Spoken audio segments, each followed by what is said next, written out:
ത്രിപുരയിൽ നിന്നുണ്ടായ ഏറ്റവും വലിയ മാറ്റം മുഖ്യ പ്രതിപക്ഷ പാർട്ടിയായ തിപ്രമോദ NDAയുടെ ഒപ്പം ചേരാൻ തീരുമാനിച്ചിരിക്കുന്നു എന്നുള്ളതാണ്.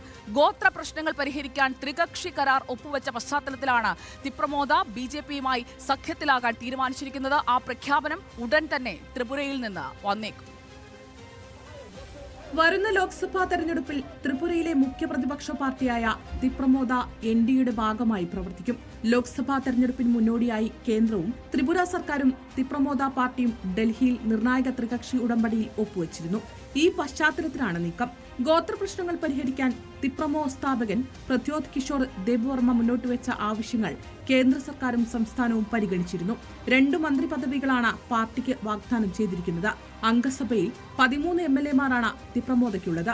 Research desk reporter.